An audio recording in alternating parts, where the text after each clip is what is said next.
All right, I call the August 14, 2023 school board meeting to order. It is 6 p.m. on the head. We are in conference room C of the Fisher Administration Building at 12121 West North Avenue. Ms. Summers, please call the roll. Dr. Worley. Here. Mr. Morris. Here. Mr. Meyer. Excused. Dr. Jessup Enger. Excused. Dr. Hoyk. Here. Ms. Heimer-Rowland. Here. Ms. Willis. Here. Members of the Wauwatosa School Board value the input of students, parents, staff members, and community members. The board's regularly scheduled meetings provide an opportunity for opinions and concerns to be expressed publicly. The board values all comments and will respectfully consider this input in decision-making. The board requests that individuals limit their content on each item to 3 minutes. Following any comment, an individual board member may respond on the issue raised. However, it is not the intent of the public comment portion of the agenda for the board to enter into debate with members of the community. Because non-agenda items are not publicly posted in advance, no action will be taken on public comment regarding non-agenda items this evening. Do we have any comments in the room? All right, seeing none. Jamie, do we have any comments online? We do not have any hands raised. Okay. All right, we will move to the consent agenda portion of the evening. Are there any items on the consent agenda which board members would like to remove for separate discussion and action? Okay. All right, seeing none, may I have a motion to approve the consent agenda? It is recommended the school board approve the consent agenda, and I so move. Second.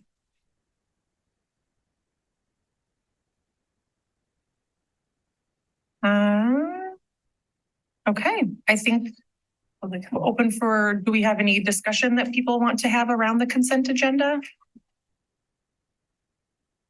Oh, okay, then I guess we can go ahead and move to public comment on the consent agenda. Any public comment in the room? Do we have any public comment online, Jamie? No, there are no hands raised. Okay. All right. We are about to turn this over to you then for strategic goal number 4, Dr. Means, if you want to take it from here. You need to do the roll. Oh, I'm sorry. Madam Chair, before you vote, board members, if I may. Yes, you may. Thank you. I want to thank there's a local realtor donated 49 book bags and backpacks at the value of $980. To our school system for children who are in need of backpacks. And so we want to thank that individual for their very generous donation. Ms. Summers then purchased more backpacks because we felt that we needed to have a round number. And we also felt that we needed to buy supplies to place in those backpacks. So I want to thank Ms. Summers. She spent an entire day shopping for it. So that's a real good celebration that I want us to recognize and want to again thank that realtor for thinking about the district. If there are community members who are listening to the board meeting this evening, if you are so inclined and you want to help our children who may not have a new backpack or who may need school supplies, please bring those materials to our district office. We will make sure that they're distributed across the district. Do we partner with any agencies or organizations that help out? We do. It's based on individual need, and so that I think that's why this donation of the 49 backpacks was so unique and special. I think we see in different types of school districts there are these types of back to school supply drives, and I appreciate your question, Ms. Willis, because it speaks to an equity issue and an environment issue. The way that it works right now in our district, if you are in need, we will rally to you. But sometimes pride and other obstacles get in the way for a child or a family that needs to ask. So I'm really happy that this occurred, because now if there's need, we can send out the call right away and make sure that a child has those materials without having to come to us to request it. So I think without you saying it, ma'am, I think what we have to do is a stronger job in engaging our community in getting these types of resources so our children don't have to come to us, but we can go to them when they're in need. If I may also note that that's one way that many school districts get people to come to opening events and to the schools early on is to offer, to fill that need for the backpack or supplies. In the next couple of days or so, there will be a formal invitation to community members to come to our opening day ceremonies. But yes, I think to Ms. Willis's point, we just need to do a better job in that space. So I thank you for that direction. We'll get on it.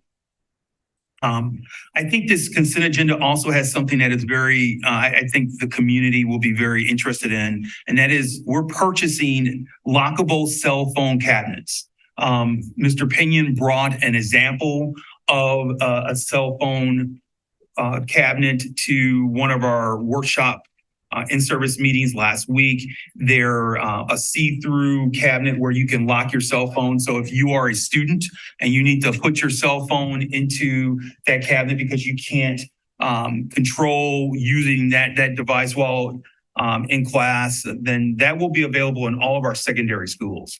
We believe that there are other technology challenges that we will have to try to tackle with our elementary schools, mainly Apple Watches and other devices that we're going to continue to work through. But we think this is a very significant step. We've had a lot of families and students share with us that they believe that cell phones are creating an adverse learning environment for our students. We're building on the pilot that was ran at Wauwatosa West this past school year, which was a success, where we did limit the use of cell phones. Cell phones should only be used in the classroom if the teacher has decided, has identified the need for that cell phone. Otherwise, the policy is very clear. It cannot interrupt the learning environment. I'm going to pause here and allow someone with much more detail and expertise in this, Mr. Pinion, to weigh in. Sure. I wanted to chime in a little bit about the lockers. So as Dr. Means stated, we really were keeping close attention to the pilot at West, which was very successful from both a teacher feedback, administrator feedback, as well as the student feedback around those. I will say West used caddies, and we decided to go with lockers just for being proactive in terms of any kind of theft that might happen. So therefore, they're clear. As Dr. Means stated, students can see them in there. And I also want to be clear for the board, as well as our community, this is not about policing pockets of students. We are assuming positive intent. It's about the environment and keeping free from distraction. It also has some safety components when we see about how a lot of our fights have built up via exchanges during school in text. Not that they can't during the hallways, but it's just another mechanism to try to keep some management around that. And we did update our administrative guidelines 5518 to kind of talk about aligning that as a minor behavior and how many times they may redirect, ask them to put it in the phone before it become a major or administrative managed behavior. So that's consistent with other minors. Is it going to be required for the secondary students to use them for every class, or is it up to the student? So it's required if the phone is out. Of course, we want to set a precedence and start really strong where this is how we do business now. We come in the class, we put the phone in. But again, in order to avoid power struggles and seeing outlines and pockets in policing, if a student doesn't have their phone out all class, no one is asking questions, forcing anything. That is how West went through the pilot as well. Thank you. And is that updated in the student handbook as well? Yes, it is. Perfect. Thank you. I just want to thank Mr. Pinion again and his team because they worked all summer to align our handbook language to how we're going to enforce this. And meeting with some of our PTA council leaders across the district, the one request was that teachers implement this with high fidelity, that what happens in teacher A's classroom is what happens in teacher C's classroom. And I think with the language in the handbook, that will happen. The last thing I just wanted to highlight with this consent agenda, because there's a lot of content here, and I thank you all for being so diligent around this, is your contributions to our employee handbook. When you look at the fact that we've transitioned to a paid time off model in our district, and I think we may be one of the few, if not the only, district in Wisconsin where we're not asking teachers to use sick time. but they were treating them as professionals and using a PTO model. The fact that we're bringing back a sick leave bank for teachers who are in need of additional sick time, that we have simplified the bereavement leave process, all the compensation systems, and you've done such a heavy lift in financing those compensation systems. And we've also cleaned up all of our comprehensive extra pay and stipend information. It's all in that handbook. We're really proud of it. We're proud of the fact that you as a board was so instrumental in giving us the ability to take care of our employees in such a positive way. It's captured in this handbook. Many school districts, when Act 10 came into place and collective bargaining agreements went away, the handbooks were not as sharp and as tight as they should have been. We took the approach of this handbook should be as comprehensive as any collective bargaining agreement. And because I think it shows the rights and responsibilities that are outlined for every employee in the district. But I would be remiss if I didn't get a chance to publicly say thank you to the board for positioning our district in a way where we can highlight, and I know Ms. Zelazowski can speak to this, we can highlight to a prospective employee or a current employee that this is a great place to work. And here are all the different benefits that are available to you. So thank you to the board. Thank you to Ms. Zelazowski and her team for putting this together. I have one more question on the consent agenda, sorry. Do we have an idea of how many families are using the Aurora Student Family Assistance Program? And are we collecting data on sort of the effectiveness of that program? May I? Yes, we do. I just received a report. It's not the full report. I'm still waiting for them to generate and send us that, but I can tell you we were down a little bit this last year. We did advertise it in quite a few areas. There's still some room to grow in terms of administrative referrals and using it in lieu of more exclusionary discipline and asking, in addition to, or in lieu of additional suspension days, sign up and we can work through that. But I can tell you the data that they have provided us is that this year, 2.46% of our population has used it, as opposed to last year, 3.37, and the year before, 3.3. I'll have more details once they give me the full report, and I will include that in our end of August written update. Any other comments, questions around the consent agenda? Okay, I think we can go ahead and take Ms. Roll. Ms. Roll takes it. Roll, Ms. Summer. Dr. Worley, Yes. Mr. Morris, Yes. Mr. Meyer, Dr. Jessup Banger, Both Dr. excused. Thank you. Yes. Dr. Hoig, Ms. Emerald Rowland, Yes. Ms. Willis. Yes. Okay, now I guess we're ready to move on to strategic goal 4, high quality staff. This is an update regarding our K-12 staffing plan implementation. And Ms. Zelazowski. Good evening. Tim's going to help me with just a couple slides. While Tim's pulling that up, we've continued to go ahead and add the data that's accessible through our staffing reports on the website, continuing to make that meaningful so that families and all of us as employees in the organization can also keep track of where our staffing is currently.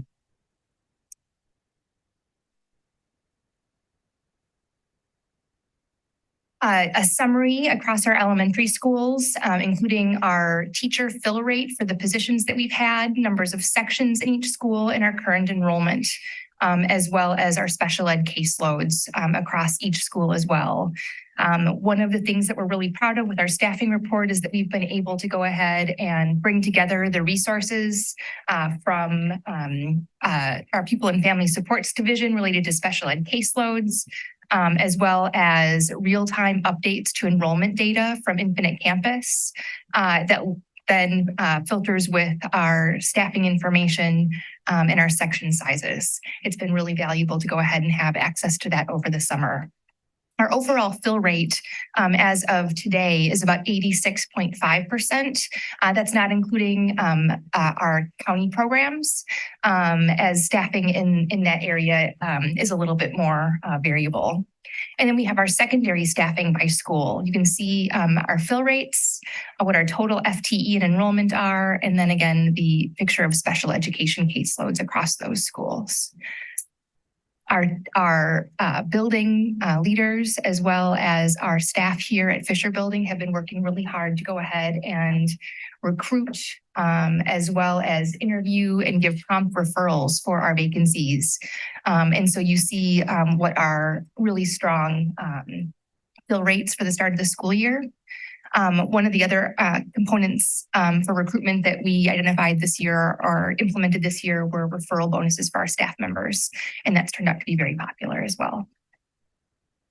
Lastly, I would just give you a snapshot of where we are from a retention standpoint. Voluntary teacher retention at this point is about 86%, and looking at employees overall in the organization, about 88%. And we'll continue to go ahead and track that. What would your goal be? Well, when we wrote the strategic plan last year, we set a goal of 90% retention. However, over the course of last year, I think it was in January, the DPI put together a report related to educator staffing in Wisconsin and reported that overall in the state for 2021, overall, the voluntary retention rate for teachers in and of itself was between 96 and 97%. So I don't really believe with this new data that the 90%, what's that? I'm sorry. Overall for 2021 was 86 to 87%. Wow. Yeah, sorry. Thank you for clarifying. So in terms of what our strategic goal objective is set at 90, I think it's a little high based on what we're seeing statewide. I know you said that we have about 86% fill rate right now, and with the county programs being the largest need, are there any other specific areas or schools that you're still recognizing, whether it's support staff or special ed, or specific buildings that we're having difficulty getting those vacancies filled? So the 86% is for our non-teacher staffing. Okay. We're 98% for our teacher staffing. Okay. Yep. So again, looking at those, I think highlights right away, finding individuals to recruit for those non-teaching positions continues to be a bit of a challenge. Mr. Pinion's team, and especially Ms. Stacy Clem and I, have worked with principals to talk about and to think about what we've allocated for support staffing. And if we're not able to fill those positions, particularly education assistants, could a certain FTE of those translate to teachers to go ahead and provide some support? Because we have been really successful in securing teachers in those areas. So again, just really trying to think creatively with the employment pool that's available to all of us. Great, thank you. One question. Are we seeing as far as any of the hiring or the recruitment there, any increases or decreases in diverse faculty applicants? So thank you for the question. Last year, I think, was the first year that I have record of data related to diversity, racial and ethnic diversity of employees in the organization. And so really, I'm at a point right now where I'm not sure how that compares in the past. I think we are absolutely getting out into some more unique markets. We're bringing in for interviews a lot more diverse, greater diversity of a pool of candidates. Whether or not that's going to result in an increase for the organization, I'm not quite sure yet, but I feel like we're moving in the right direction.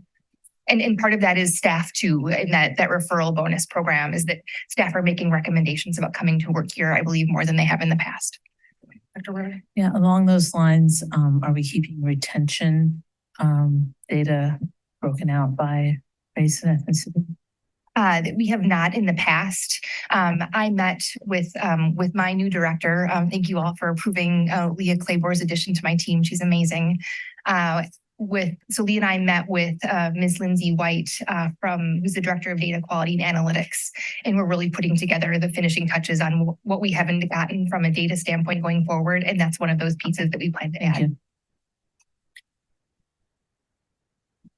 What do you think? I mean, this recruitment has been phenomenal. Congratulations to you and your team. This is just so phenomenal in light of all of the struggles that I know are facing recruitment in Wisconsin for teachers. What do you think has been what is attracting teachers, new teachers to our district? So that's a great question. Based on my conversations and exchanges, not only with new employees themselves, but with our administrators, I really think it's a couple of things. Not only did you all support the substantial investment in educator salaries in the organization from a teacher perspective, but also from a support staff perspective, that really speaks volumes in terms of, what the trajectory of the organization looks like. And I think that's a big factor. I mean, people talk about the 12%. So early on in the hiring season, I would get questions. Well, does this include the 12%? Quite frankly. And so that was fun to know that the word got out and then to be able to explain, and this is how it looks. The second piece to that as well are things that we're able to talk about, like the employee handbook that was on the consent agenda. Really as an organization, looking at how we respect and value our employees and the work they do. Those are some of the changes, and we've made such significant strides in those spaces that really start to get out. So not only is it, supportive of our staff members and engaging them in conversations about, what changes might look like and what priorities would be, but it's how that then gets out to our broader community. So I would point to those two things in particular as examples. One last question here. Can you give us an update or tell us where we are with the co-planning parts of the Wisconsin Educator Summit? What's going on inside of that, I'm not as familiar with the Wisconsin Educator Summit. I'm sorry. Okay, let's read the summary here. And also I was curious that it's come up in where it says we're co-planning part of that summit. Is in your executive summary. Oh, I'm sorry. Thank you. I'm thinking along one line and I'm thinking in TOSA, like what's that? So I've sat on the board for the state HR or school HR association for a number of years. And we're really excited about the Educator Summit coming up in October. We just sent out from a state organization standpoint, we just sent out save the date postcards. It's had a number of different names as well in the planning process. But we're really excited for some of the keynote speakers that we have. What is it? Thank you. So the Wisconsin Educator Summit is really to talk about strategies and from a statewide level, what are we doing to promote the profession? What are we doing to bring more educators into the profession in our across our state? And what are some of the highest leverage strategies that other states have used? And how can we get the word about those things out? Yeah. Are there, are colleges involved in that summit as well? Yes. Okay. Yeah. Colleges, universities, Department of Workforce Development, other state agencies. It is a long list, and our response has been positive so far. Great. Yeah. Any other questions on this particular item? No public comment, since this is just an opportunity to discuss this. It'll be brought back for board action, it looks like. Oh, no, that's the employee benefits. So we will move into the next part. Ms. Zalazowski, I assume you will not be moving. Right here. So you can go through the employee benefits renewal review.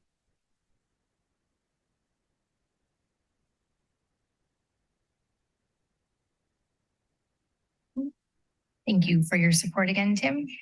So thank you. Dr. Means shared prior to the meeting this evening a summary of some changes that we're experiencing with our employee benefits. Tim, is this being cast via Zoom as well, or? Okay, thank you.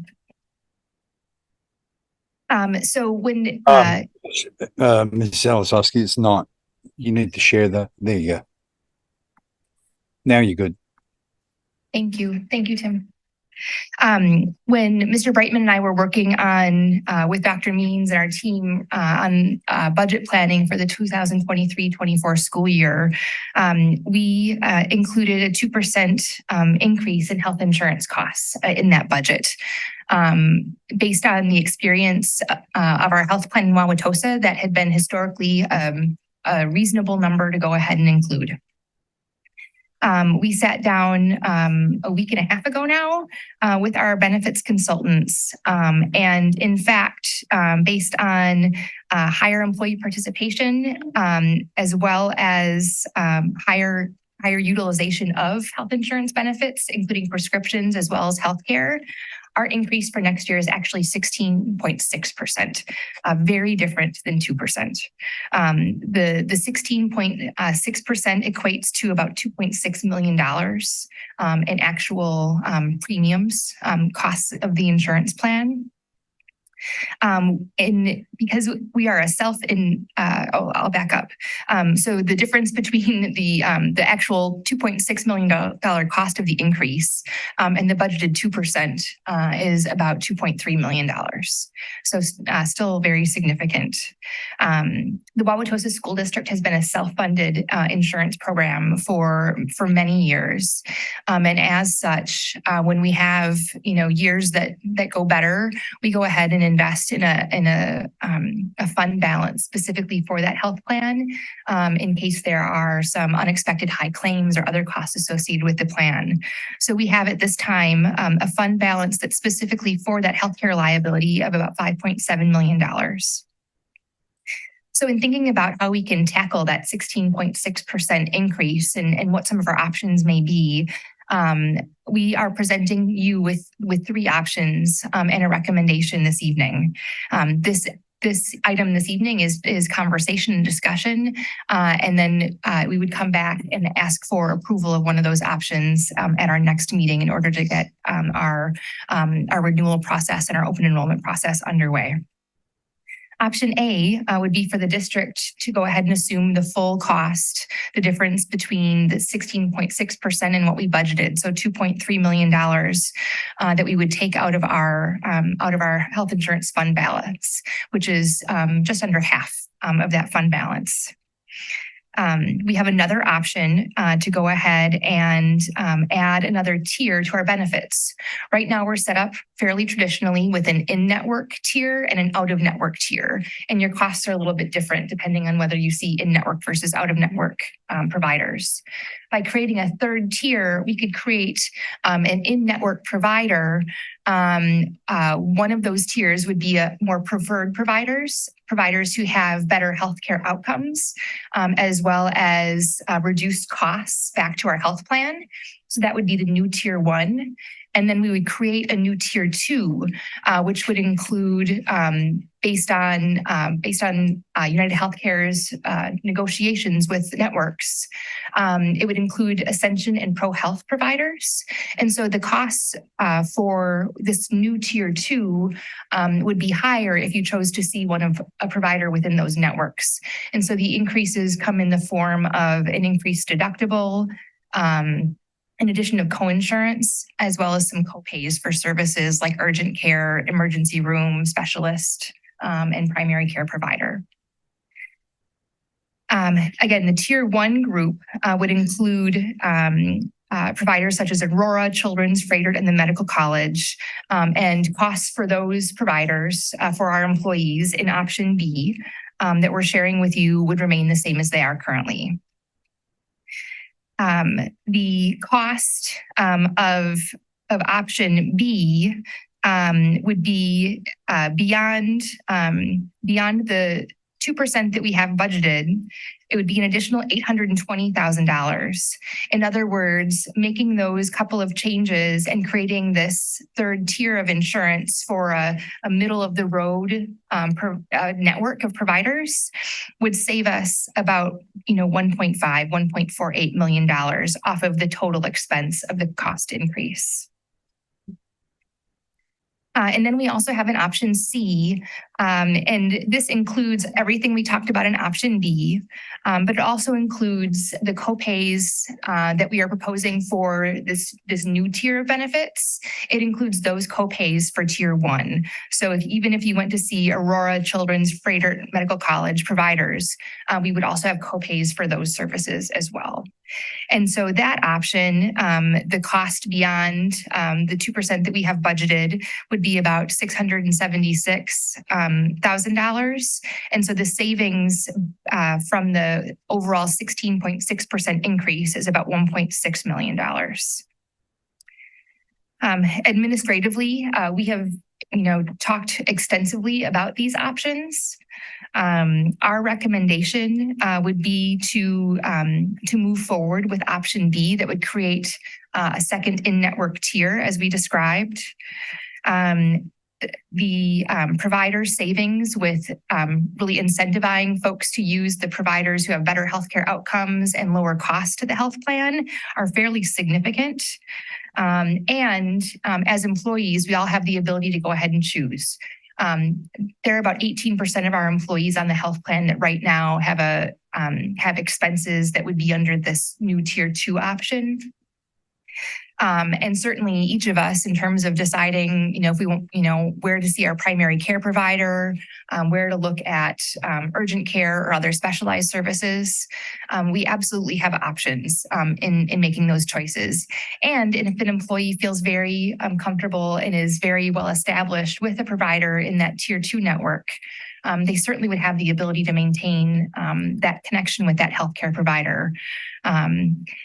This 16.6% increase, when you look back and, we look for a pattern over, 3 different data points, this is certainly an anomaly in terms of what our plan has run like over the past 3 years.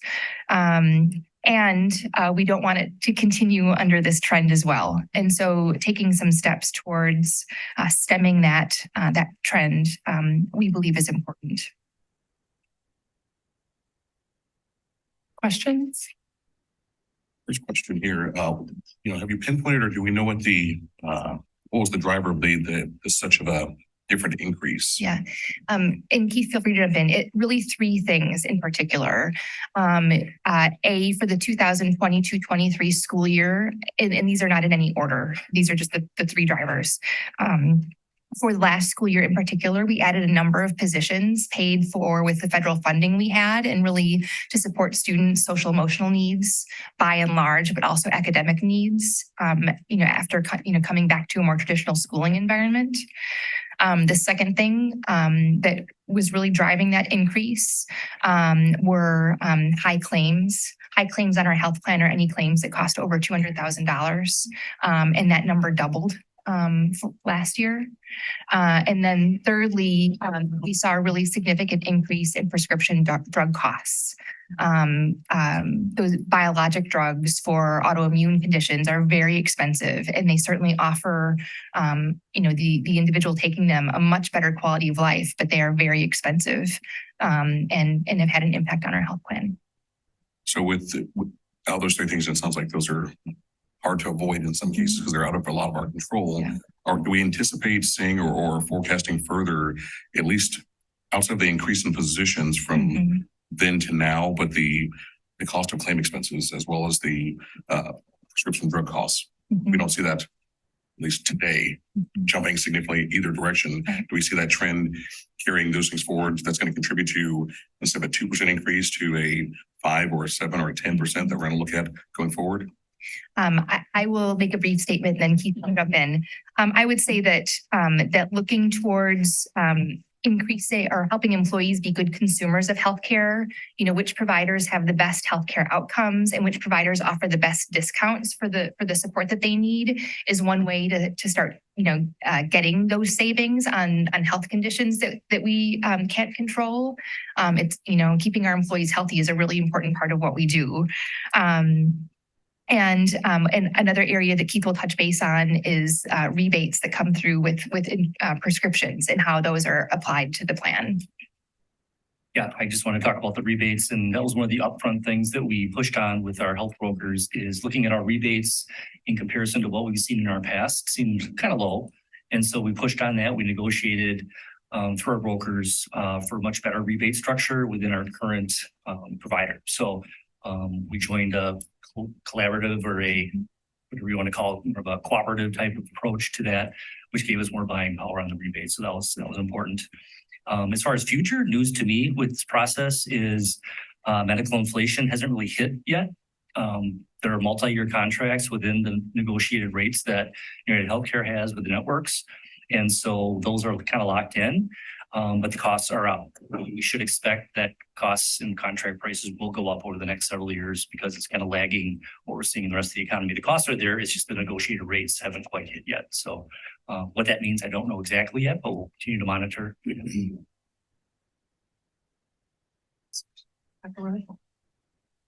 I'm not sure if this is a question that can be answered, but I guess I'm thinking forward. Do we expect that those healthcare systems will be fairly stable? Like, is there history that they are typically the best deal for the price? So I was thinking about someone feeling bounced around potentially from year to year. So what's our sense of stability? It'd be great if the others get join the group, right? So there's always an open door. The family can be as big as you want it, but what's the in my experience, so 10 plus years in the Milwaukee metro area with health insurance, those 4 providers are the premier providers. It's been very stable over time. One of the things that Keith and I talked a little bit about with our benefits consultant is, can we get to the point where it's not specific networks that are incentivized, but are there specific providers that have the best outcomes that can be incentivized? And so that would be even more consistent over time. And again, is really based on that individual as opposed to as someone being lumped in with the providers in the network. Thank you.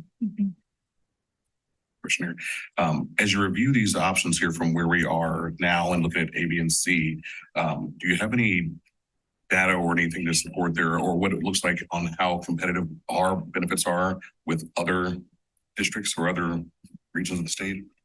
Yes, Keith and I did not bring any of that forward this evening. We have an amazing health plan in Wauwatosa.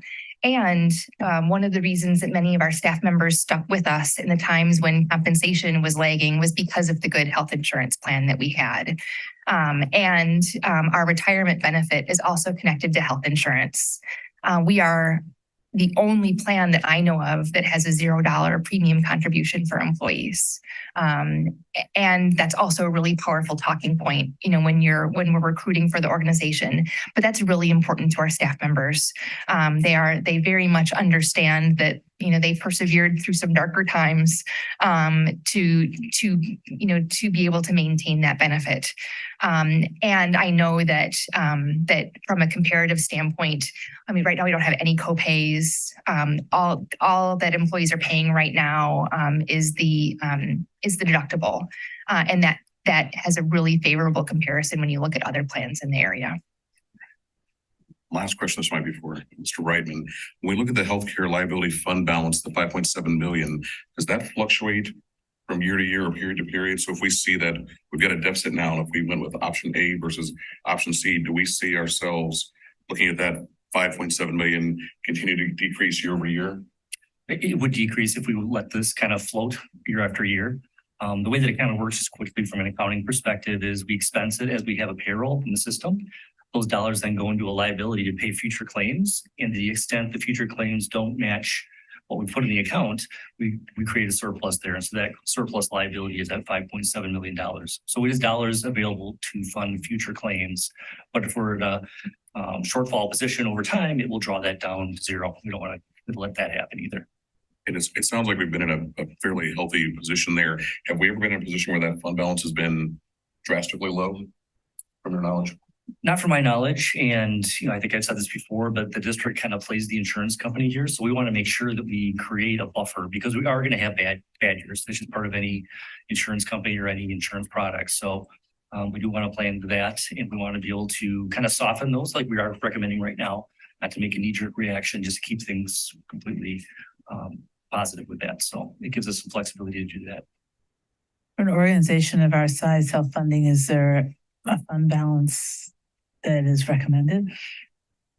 I don't know if I have a number. I can research that and find out what would be recommended. But I'd say this one is close to 50% of our annual plan costs. So in my mind, that seems like an appropriate number.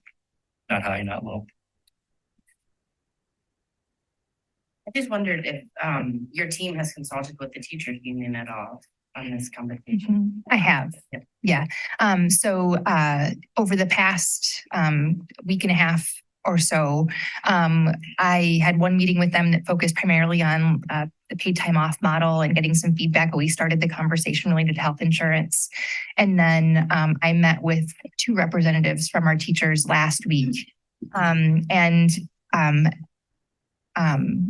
I think they understand what we were proposing. At the time that we met, the two options that I shared with them were option A and option C. And I let them know that we were also working on, what is now option B in terms of adding that third tier of coverage. I think their preference, and I think I can speak for the conversations that we had, would be to, minimally impact the plan if it's necessary. Again, there are folks who worked really hard to go ahead and maintain that benefit and feel strongly about it. And it is kind of paired with compensation in terms of a priority for educators in the organization. So in your opinion, would this minimally impact, option B minimally impact that?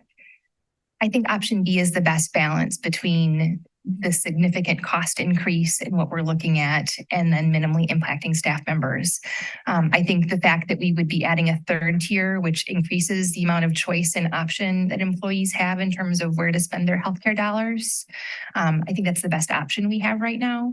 And if we were only looking at a 2% increase, that'd be great. But that's just not the reality of where we are. So I guess, and what I'm wondering too, so that the 18% of the folks who don't already use the tier 1 providers, are those the ones that are going to kind of have the biggest negative impact? Potentially, if we look at, and the analysis was done based on claims this past year.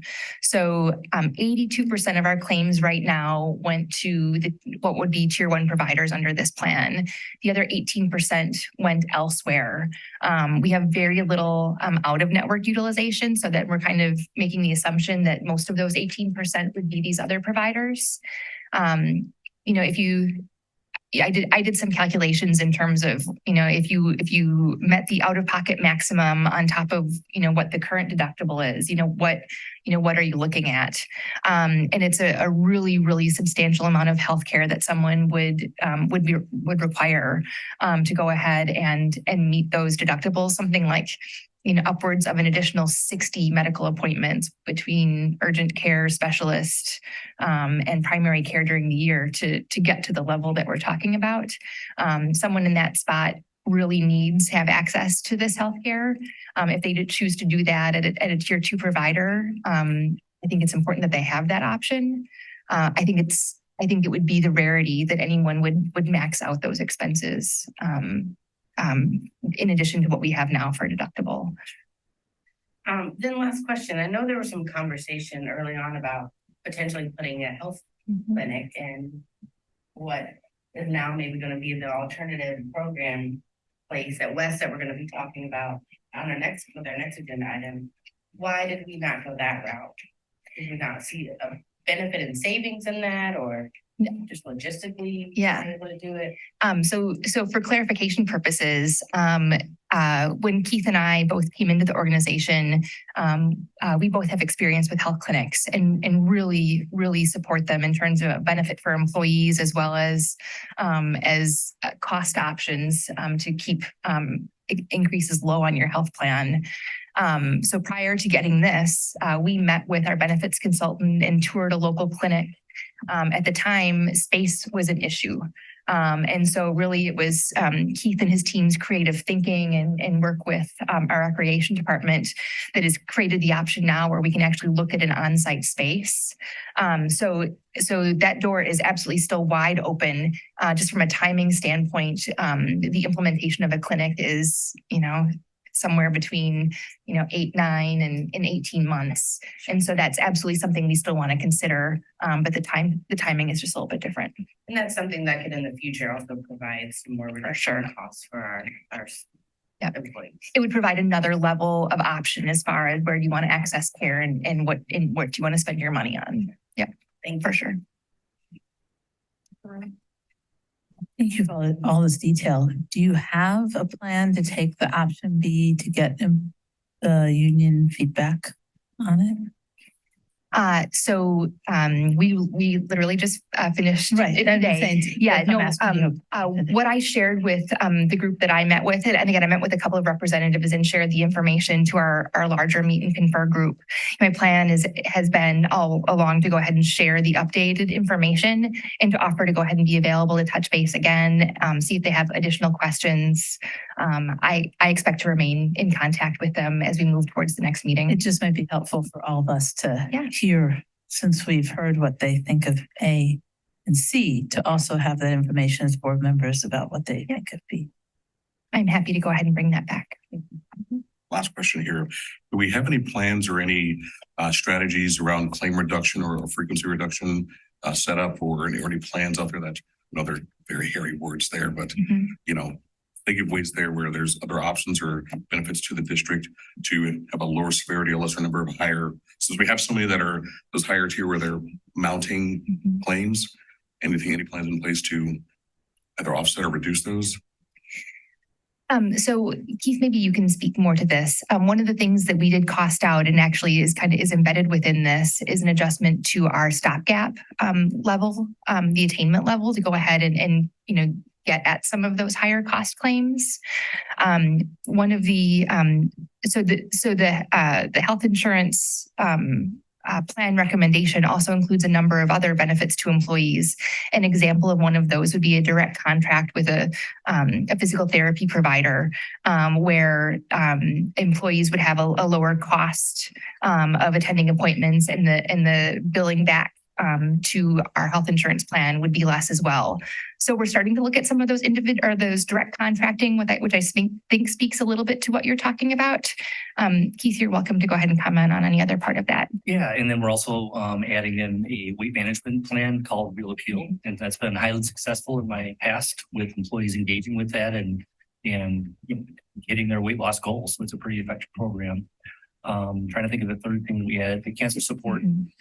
So that would be for people that are diagnosed with cancer, and they get almost a coach to walk them through what to expect, how to reach out to different providers, what the language is, all those types of things. So we feel those are all benefits to the employee. And they actually all three of those produce very minimal savings, but it's a much better benefit package for our employees.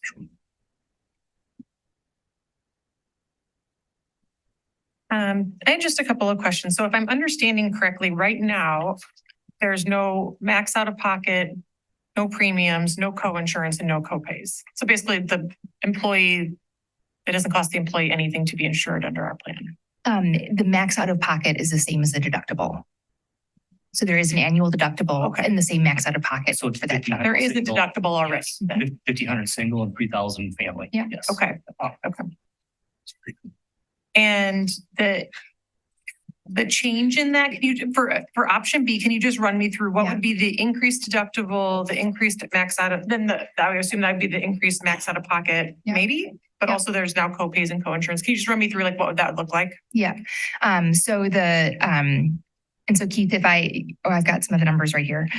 So the increased deductible would go from $1,500 single to $2,000. So $500 in addition on the single plan. It'd be $1,000 in addition on the family plan. So from $3,000 to $4,000. And then the out-of-pocket max would be an additional $1,000 for single. So the out-of-pocket max would then be $3,000 single, $6,000 family. Again, that takes into consideration some of that co-insurance and the co-pays. And the co-pays are $10 for primary care provider, $30 for specialist, $250 for emergency, and $75 for urgent care. And again, that's all tier 2. So if you're staying tier 1 providers, there's no co-pays for any of those services. And then you maintain the $1,500 single, $3,000 deductible, as well as out-of-pocket max. Jenny, I had to get out you. There's a cost. Dr. Hoyt, if you look on I'm sorry. If you look on the agenda, there's slides that are I just attached know to it.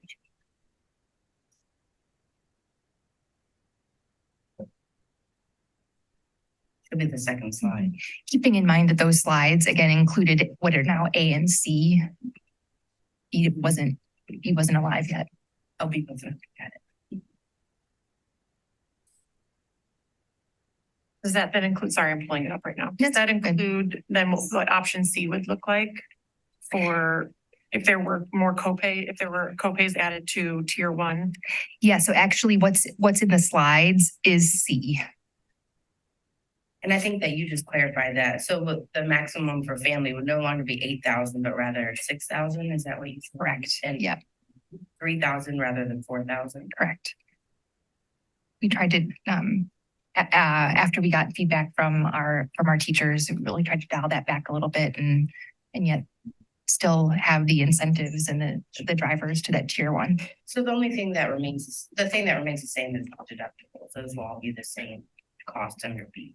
So you just lessen the tier one deductibles would be the same, yes. Mhm. It's an amazing healthcare plan. I hope our teachers recognize you don't get, like, this doesn't exist anywhere, even for people who work in the medical setting. Yeah, it compares very Our favorably. insurance, I'm sure, I don't know if you get MCW insurance, our insurance looks nothing like this.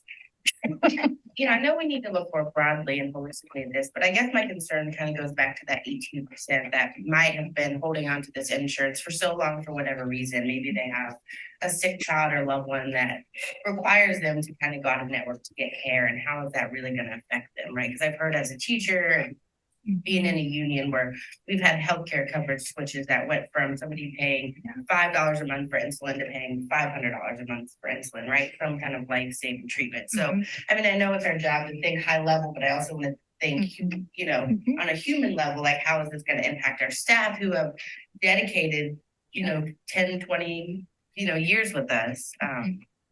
And, do we have a way to address that on an individual basis or? So in thinking through like how a transition would work, one of the things that we've set up for our back to school days is a wellness fair, making sure that all of our vendors, United Healthcare and the others alike, would be available. And so if we moved in the direction of B or C, in my experience, really talking with employees individually, we're not going to go out and seek out employees, but if employees come to us and say, hey, what would this look like for me? What would my options be? In my experience, and I appreciate your examples. So our family uses the heck out of our health insurance. My daughter has type 1 diabetes, and I have been on the plans where insulin goes from being free to being $200, $300, $400 a month. And at least until we're meeting the deductible. And so I've experienced those things myself. And so in talking with employees about options for care and what those look like, I think that's really important. A lot of times I've seen when there is a change like that without options, becomes really difficult for employees. And then helping to anticipate what that would look like. So I guess, do we have a capacity, or you as HR, to kind of address these like individual situations to help coach, counsel, with the provider or even the insurance? I mean, will they do that? I know I've used services before just to help me, choose the right option, find the cheapest deal, find rebates, on an individual level. Yeah, I have absolutely worked with individual employees who are concerned about, their primary provider is in, what would be a new tier 2, and they don't want to experience, the significant cost changes. What could that look like? So in my experience, working with our benefits consultant as well as the insurance provider to look at other, maybe a specialty physician who is in tier 1 versus tier 2 and what that might look like. Again, it's something that we would offer for employees to come and talk with myself. Tony Davis in my division is responsible for benefits coordination and support for employees. We wouldn't seek out employees to say, hey, are you getting the benefits you want? But they could certainly self-select, and we'd be happy to help them. I appreciate you addressing that. I mean, you are brilliant. I think your team is brilliant. And I just appreciate that, you've thought about this, from that lens of, there are folks that have stuck with the district, maybe strictly because of how great the benefits are. And this could be, a little bit of an adjustment. And so thank you. I mean, it is an amazing plan. Yes. And I'll echo that same thing because I appreciate all the time that you and Mr. Reitman have put into looking at truly the financial impacts of this. Because I think it'd be very easy to say, well, we want brokers and we want to maintain this, so we don't have any options. And here's what we have. You laid out 3 really clear options that give us, a lot of things to think about. And, to Jenny's point, to everyone's point here, no matter how you break these down, these are still 3 really good benefits programs. I've worked for major corporation that are nowhere near even option C. Yeah. And you start thinking about those things when you have all these parts and pieces. Do you have kids? Are you single? Do you have a big family, a small family, whatever it is? So I think we get some good options here to really make some progress and move forward in a very positive way. Thank you. The next step, board members, is for you to vote on August 28th. In between this time, Ms. Olazowski, Mr. Brightman will work with our union representatives to continue to meet and confer to get that feedback regarding their perspective on option B. But ultimately, one of the charges you've given me is to give you options when it's time to vote. So you have now received said options. You have 2 weeks to ask additional questions, do more research, but we will come back to our August 28th meeting, hoping that you will have a vote ready. Thank you, Ms. Elizabeth. Thank you. Okay, we will move into strategic goal 6, operations. And we are going to be reviewing a 5-year lease for office space at 11803 West North Avenue for the rec department. Mr. Brightman, whenever you're ready. Okay. Yeah, I think we mentioned this as part of our Finance and Resources Committee report out at the last board meeting. And the purpose of the lease is to provide the rec department with a more prominent, more accessible facility. It'll be much more visible for the community. It'll have direct signage right here in North Avenue, 118th and North. It's right now titled the Midland Health Building, so just a couple blocks down. On the east side of the sign, there's an LED readout where we'll be able to put up messages to the community, that kind of thing, to support the program, in addition to having the signage indicate that as the rec department building. The lease takes up the full first floor of that building. It's a former podiatrist office. And so one of the things that was appealing to us is that it's a ground floor, first floor occupancy. So we see it as very accessible. We are going to be adding in accessible door mechanisms to the front entrance as well as the entrance to the rec department, which is just adjacent inside the doorway. We're comfortable with the accessibility. It was a podiatrist office and people were coming in walkers and wheelchairs regularly, and it served that function for decades. So we're comfortable with that aspect of it. The lease is a 5-year term, which is pretty typical for this kind of thing. It's at $14 a square foot triple net, which means that the district is then responsible for utilities, for common area maintenance, that kind of thing. But all that's been negotiated as part of the lease also. So the total cost of the actual lease is $42,000. So that's the $14 a square foot times 3,000 square feet. Within that, we started at $17 a square foot and we were able to negotiate that downward based on market comps that we had, as well as the common area maintenance piece being much lower at this facility than we're seeing in other facilities as we look at other programs for Alt-Ed, for example, with that. The property owner is putting in up to $20,000 of improvements, and that's essentially carpet paint, pulling out some of the medical cabinets that were part of the doctor's office setup that they had there, capping off some sinks, that kind of thing. But it's really cosmetic improvements that we're doing to that space. The district will be doing security cameras, intrusion alarms, the access, that kind of thing would be our responsibility within that. The cost of the lease is not funded by the general fund. It's funded by Fund 80, the Community Services Fund, which is the fund that supports the Recreation Department. And part of this model would be that we would add the dollars necessary to support the lease to the levy for Fund 80. And I did the math just sitting over here. It is about $1.50 per household to support this lease, but it gives, again, much better access and a much better working environment for our rec department staff. They've been kind of bounced around as their space kind of available. So this will give them more of a permanent home, which we think will benefit the employees as well as the community with accessing their various programs. So I think that's what I have with this. We'll be asking for board action on this at the next meeting, like the health insurance piece. So if I have any questions now, or I'd be happy to take questions over the next couple of weeks. And how does this impact the possibility of a healthcare? Perfect transition from your earlier comment.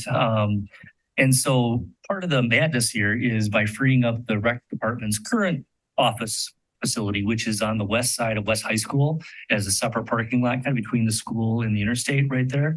That can then become a space for an employee clinic. And so for the first part of the school year, we'll be using that space as alt ed as we figure out a better long-term solution for that space. But then that will become an employee clinic location. There is running water and drains there. So to put in a bathroom facility, that kind of thing, we don't expect to be a prohibitive cost by any means. But that's the next step, is really research that, get an architect involved, get the drawings drawn up, do the plans, get the permits, and move forward with improving that space to be an adequate clinic space within that. So I think Sarah mentioned 6 to 18 months. That is the duration. Just depends on how extensively we have to remodel with plumbing, that kind of thing, and what the turnaround time looks like with permits and all that type of thing that has to fit there. So I see Mr. Vanderkamp is here as well as Ms. Cottom online. Is this something that's favorable to the rec department? Yes, very much. I was going through some files and actually came across the original 1938. You probably can come up. Maybe you want to come up to the mic? Yeah. Sorry, Matthew, I'm putting you on the spot. Yes, to answer the question, it would be both to ourselves, but to the community we serve, without a doubt. I was going through some files and actually came across the original 1938 guide, which was go back in history of the city and everything else, which is great for me to go back to really understand where we're at and where we're coming to now. It's quite amazing what we'll be able to get. Very good. And will there be a need for any other like office equipment or updates for that facility that may or may not come in front of us because of the cost? Yeah, we'll be furnishing the space. Obviously, we already have phone systems, computers, that kind of thing. We'll all just transfer over. The furniture that is in the office space currently was moved from this building into the current space, and it really doesn't fit the space. So this time we are purchasing new and mostly used, but newer equipment for their space. It's used office furniture that we have a vendor source for that is significantly discounted over new equipment. So it'll fit the space and fit the need and be a much better kind of work environment for the group. I just want to say too, I know we're in such a unique position where we have the rec department and the school district that kind of coexist, but the rec department does so much, for our community and our school. You can see it when signups open up and friends are texting me to tell me to hurry up and get on because the programs are so great and they want their kids in it. So we want a space where you guys can function and be professional and have access to the community. So thank you. Thank you.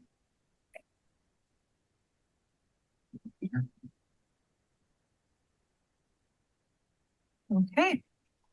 All right. It sounds like that'll be in front of us in 2 weeks then.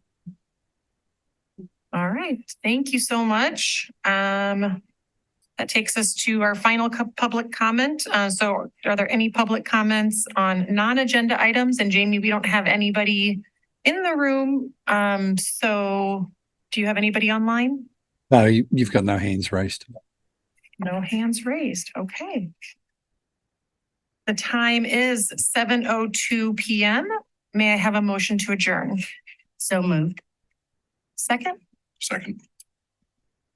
Dr. Worley, Yes. Mr. Morris, Yes. Mr. Meyer, Dr. Jessup Banger, Excuse both. Dr. Hoig, Yes, Ms. Heimer Rolland, Yes. Ms. Willis. Yes. we are adjourned. Thank you.